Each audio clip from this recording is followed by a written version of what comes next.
السلام علیکم ورحمت الله وبرکاته. محترم شتنه کړی ده چې یو څوک حلال ورسیږي خو دی حلال نه خوري، حرام خوري، د دې نفر لمونځ څنګه دی؟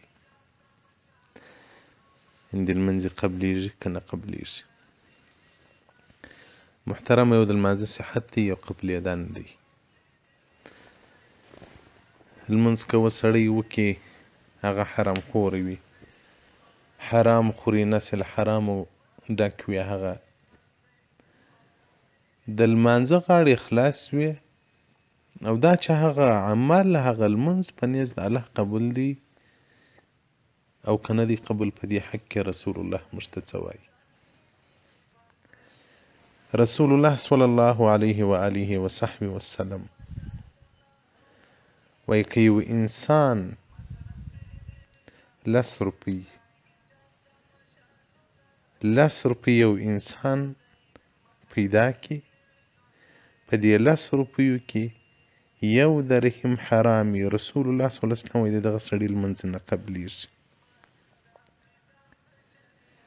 او دغه رنګه هغه حرام لباس چې د انسان په بدن باندې وي، لمونځونه کوي، د لمانځه غاړې خلاصیږي، خو لیکن هغه لمونځ نه قبلیږي. او دغه رنګه حرام مال خوړل رسول الله صلی الله علیه وسلم برکوي، که څوک حرام مال وخوري، په یو روایت کې راځي چې د هغه لمونځ 40 ورځې نه قبلیږي. بل روایت کې راځي عبدالله بن عباس راته نوم مبارک وایي چې ملکه ده، وایي هره ورځ دا اواز کوي چې هغه څوک چې اکل حرام وي الله د هغه نه نفل قبلي نه فرض. نو یو د لمانځه صحت دی، یو قبلېدن دی. نو الله جل جلاله دې پر موږ باندې رحم وکړي، الله دې رحم وکړي. تر دغه چې حرام لاس ته راوړو راځي حلال لاس ته راوړو. حرام مال به په دنیا کې هم یو مصیبت وي، په آخرت کې خو نو هغه دی چې د الله جل جلاله د سترو عذابو خاوند بسي.